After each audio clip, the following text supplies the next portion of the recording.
Former Joe Biden 2020 National Press Secretary turned MSNBC anchor Symone Sanders nixed any notion that President Biden should be primaried. Here's what she said over the weekend. I just don't think there is a legitimate appetite for another Democratic candidate. Look at the polls. A recent New York Times Siena poll actually shows that President Biden's reelection bid is gaining support among Democrats. And this is not an active primary, folks. President Biden is going to be the Democratic nominee for president. Other Democrats who have declared themselves candidates in the 2024 presidential primary, I'm talking about Robert F. Kennedy Jr. and Marianne Williamson, well, they trail President Biden by more than 50 points in that same poll. Plucking a moderate governor from a heartland state to run for president might sound like a solid strategy, but at this point in this particular election, doing so without an exploratory committee, a national level campaign apparatus, a plan to get on the ballot in the primary states, or even an appetite from the people is just simply unrealistic. Well, we did actually look at the polls, and according to a recent New York Times Siena College survey, half of Democratic primary voters want someone other than Joe Biden to run on the Democratic ticket. 45% want the status quo, 50% do not. Another pair of polls revealed voters are more open to the idea of having a third-party candidate in 2024. A Quinnipiac poll published in late July found 47% of respondents said they'd consider it, and a Monmouth University poll showed 3 in 10 Americans would support a fusion ticket comprised of a Democrat and a Republican. Both polls found Republicans were more receptive to the idea of a third-party candidate. So the polls are showing a very different picture. They're showing like the opposite of what you just said. They're showing that a lot of people, including a lot of Democrats, wish they could have someone other than Joe Biden. Now, I think the odds of it being someone other than Joe Biden are in fact low because Joe Biden is going to hold on to power, and we don't have enough of a mechanism for forcing our elderly political leaders to make them actually leave office. This is a problem at like every level of government. So I fully expect that he will be the nominee. But that's not because there's no appetite for another nominee. There's certainly an appetite for someone else. They see him and they recognize that he's very old. Absolutely. And they want someone else. And in what role, I wonder, does Symone Sanders believe the kind of proclamations, like the one she made at the beginning of her segment, that Joe Biden will be the nominee? What effect is that kind of robotic recitation of resistance is futile? Exactly, that's what it feels like. And every mainstream news host, it seems, is saying exactly that. They're framing it like that. They don't say, well, it's very unlikely that someone can come back and close the gap. Or, because of name recognition, the power of incumbency, blah, blah, blah, it's likely that Joe Biden, absent some health issue or whatever, is going to be the nominee. They say it as though to quash one's brain cells from even considering the possibility that there's anybody else in the race. Even the way she characterized it as the others who have declared themselves in the race, as though they've like subjectively decided they're running, but the official "you are running" people hasn't actually granted them official access to a primary. The way that they say over and over again, there will be no primary. There isn't going to be a primary. Joe Biden going to such lengths to change the primary schedule and not allow there to be debates. The Republicans, Trump's not participating, but the Republicans are holding debates. The DNC is not doing the same. Yeah, it's very like Game of Thrones, like declaring the rival claimants illegitimate usurpers, et cetera. Right. But, you have to have real power to do that. And there's obviously certainly a lot of power of incumbency.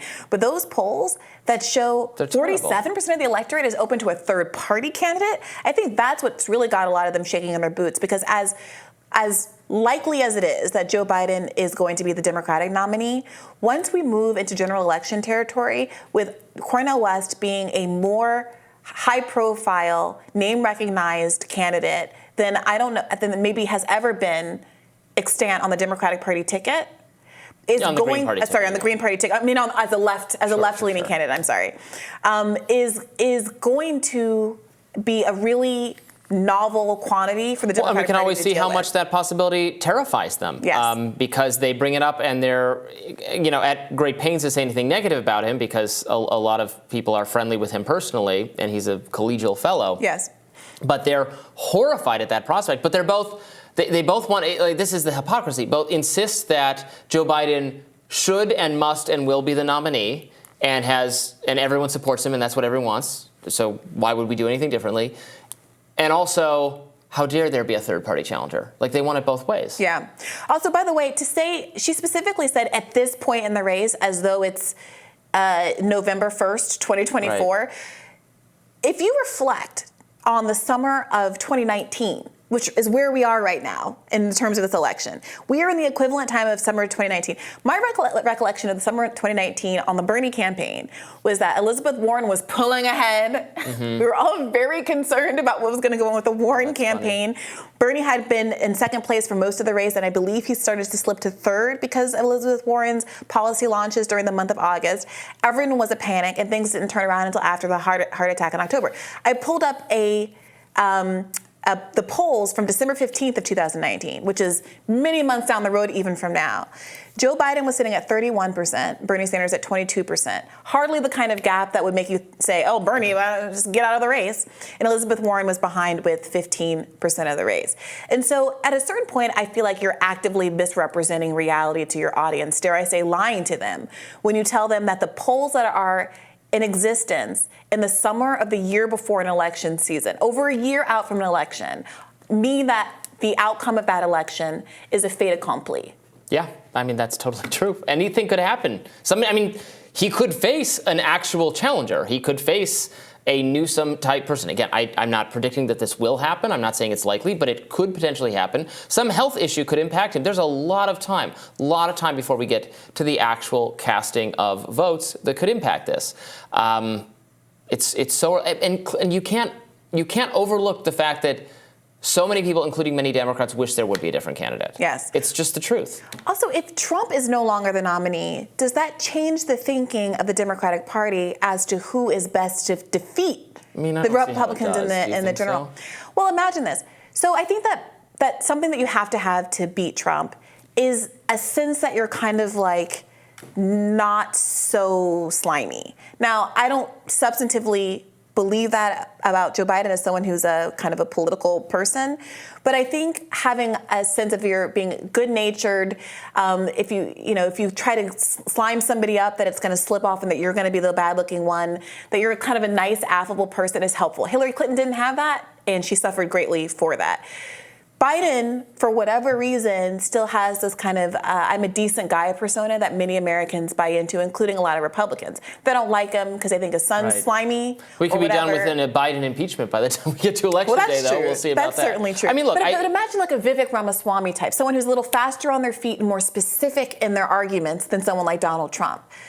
Is Vivek going to make someone like Biden look very, very slow and old and bad and unable to respond to specific points? I mean, but I felt that way about literally everyone Joe Biden debated on the Democratic primary debate stage 4 years ago. Fair enough. That they all made him look so old and so out of touch.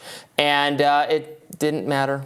But it was also the Democratic Party that punished people like Cory Booker and Julian Castro. Exactly, for making those kinds of points. Wow. What if those figures had a whole Republican base behind them to support them, like an energetic fan base of some volume, to actually agree with them when they said true things about Joe Biden's competency, or at least his memory? I mean, I think a lot of Democrats will be thinking if Joe Biden was the most electable against Donald Trump, he's the most electable against whoever the R is. I mean, he's the one who actually won. They might believe that, but I don't know that that's true. Well, we can only run the simulation once. He did beat Donald Trump. That's the argument against Donald Trump. But my point is, what if it's not Donald Trump? I mean, the question is really, is Donald Trump or some other Republican the more formidable challenger to Joe Biden, for which there's some mixed evidence in the polling? There's some reason to think he's a particularly weak challenger. There's some reason to think maybe he's the most likely person to actually prevail, but I don't know. But you know this as a gamer. I mean, people have their respective vulnerabilities and strengths. And what was so frustrating about watching 2016 and what Nathan Robinson at Current Affairs Magazine predicted in a way that almost no one else did was that Hillary's weaknesses and Trump's strengths just happened to match up to make him her perfect foe. Well, Hillary had a very low charisma score, but and Biden has a higher charisma score than Hillary. I mean, that's the difference that's the literal difference, I think, between 2016 and 2020. Right, and I think that for whatever reason, it pains me to say this, Biden has some riz. But if it's not about out-rizzing the other candidate, if it's about some other quantity that they now have, if you're dating LOL, if you're debating a kind of like Harvard debate nerd guy like Ron DeSantis, as opposed to a bluster king and showman like Donald Trump, do you want to pick an opponent with a different kind of a skill set? That's all I'm throwing out there. Now, the Democratic Party has demonstrated that it doesn't actually care about that, as it pushed Hillary upon us, even though she had unique vulnerabilities against Donald Trump. Time, capital H, capital T. Right. But are people like Gavin Newsom and others going to feel differently about it and feel more empowered to enter the race if we're really facing the prospect of a really nimble, deft debater like Vivek Ramaswamy and Joe Biden, who is out here giving no comment as an answer to a layup question about the devastation happening in Maui?